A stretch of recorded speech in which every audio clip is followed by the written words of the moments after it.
صفحہ نمبر 31 یعنی 31 پیج 31۔ 7 حروف سے مراد 7 نو نوعیتیں ہیں، 7 نوعیتیں، 7 حروف ہیں۔ معارف القرآن جلد اول۔ ناظرین، معارف القرآن حضرت مولانا مفتی محمد شفیع صاحب جو تقی عثمانی کے والد ہیں، مفتی اعظم پاکستان، فاضل دیوبند ہے، بہت بڑے رائٹر ہیں، قرآن کی تشریح انہوں نے کی ہے، بہت بہترین، آسان اور بہترین اور لطف اندوز ہے۔ آپ سنیں گے انشاءاللہ، آپ تک پہنچائیں گے ہم لفظ بلفظ، صفحہ بصفحہ۔ بسم اللہ الرحمن الرحیم، الحمد للہ وکفا وسلام علی عبادہ الذین اصطفیٰ۔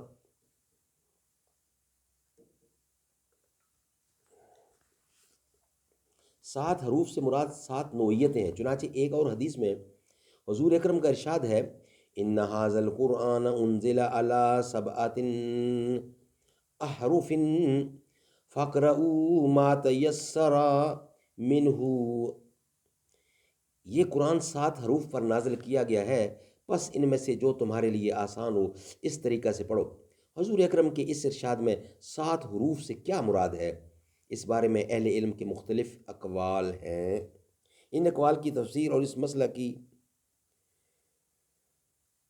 بحث و تحقیق کے لیے ملاحظہ فرمائیے، ایک اور کتاب ہے۔ لیکن محقق علماء کے نزدیک اس میں رہج مطلب یہ ہے اور راجع مطلب یہ ہے کہ قرآن کریم کی جو قراءتیں اللہ تعالیٰ کی طرف سے نازل ہوئی ہیں ان میں باہمی فرق و اختلاف کل 7 نوعیتوں پر مشتمل ہے، اور وہ 7 نوعیتیں یہ ہیں۔ نمبر 1، اسماء کا اختلاف، جس میں افراد، تثنیہ، جمع اور تذکیر و تانیث دونوں کا اختلاف داخل ہے۔ مثلا ایک قرأت میں تمت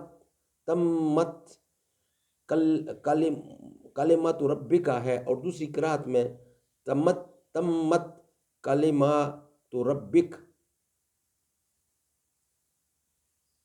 نمبر 2، افعال کا اختلاف، کہ کسی قرأت میں صیغہ ماضی ہے، کسی میں مضارع اور کسی میں امر۔ مثلا ایک قرأت میں ربنا باعد بین اسفارنا، اور دوسری میں ہے ربنا بعد بین اسفارنا۔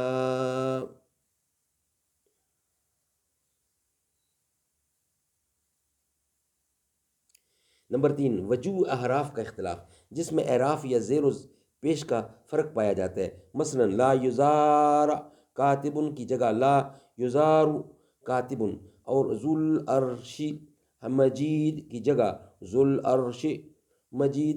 نمبر 4، الفاظ کی کمی بیشی کا اختلاف، کہ ایک قرأت میں کوئی لفظ کم اور دوسری میں زیادہ ہو۔ مثلا ایک قرأت میں تجری من تحتها الانہار، اور دوسری میں تجری تحتها الانہار۔ نمبر 5، تقدیم و تاخیر کا اختلاف، کہ ایک قرأت میں کوئی لفظ مقدم ہے اور دوسری میں مؤخر ہے۔ مثلا وجاءت سکرۃ الموت بالحق اور وجاءت سکرۃ الموت بالحق۔ بدلیت کا اختلاف، کہ ایک قرأت میں ایک لفظ ہے اور دوسری قرأت میں اس کی جگہ کوئی دوسرا لفظ۔ مثلا ننشزھا اور ننشزھا، نیز فتبینوا اور فتثبتوا اور تلئن اور تلئی۔ نمبر 7، لہجوں کا اختلاف، جس میں تفخیم، ترقیق، امالہ، مد، کسر، ہمز، اظہار اور ادغام وغیرہ کے اختلافات داخل ہوں۔ یعنی اس میں لفظ تو نہیں بدلتا لیکن اس کے پڑھنے کا طریقہ بدل جاتا ہے۔ مثلا موسیٰ کو ایک قرأت میں موسیٰ اور موسیٰ کی طرح پڑھا جاتا ہے۔ بہرحال اختلاف قرأت کی ان 7 نوعیتوں کے تحت بہت سی قرأتیں نازل ہوئی ہیں، اور ان کے باہمی فرق سے معنی میں کوئی قابل ذکر فرق نہیں ہوتا۔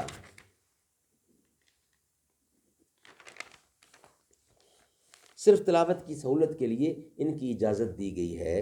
شروع میں چونکہ لوگ قرآن کریم کے اسلوب کے پوری طرح عادی نہیں تھے، اس لیے ان 7 اقسام کے دائرے میں بہت سی قراءتوں کی اجازت دے دی گئی تھی، لیکن حضرت صلی اللہ علیہ وسلم کا معمول تھا کہ ہر سال رمضان میں جبرائیل علیہ السلام کے ساتھ قرآن کریم کا دور کیا کرتے تھے۔ جس سال آپ کی وفات ہوئی، اس سال آپ نے 2 مرتبہ دور فرمایا۔ اس دور کو عرض اخیرہ کہتے ہیں۔ اس موقع پر بہت سی قراءتیں منسوخ کر دی گئیں اور صرف وہ قراءتیں باقی رکھی گئیں جو آج تک تواتر کے ساتھ محفوظ چلی آتی ہیں۔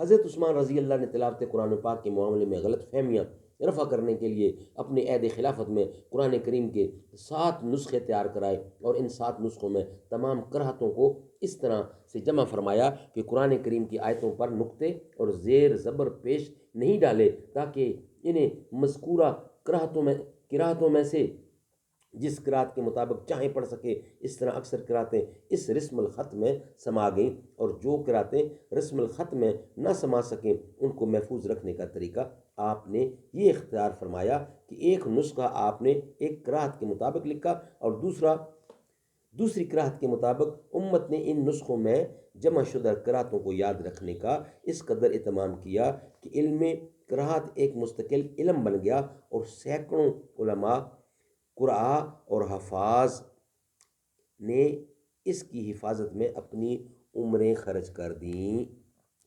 اللہ تعالی ہمیں عمل کرنے کی توفیق عطا فرمائے۔ صدق اللہ العلی العظیم۔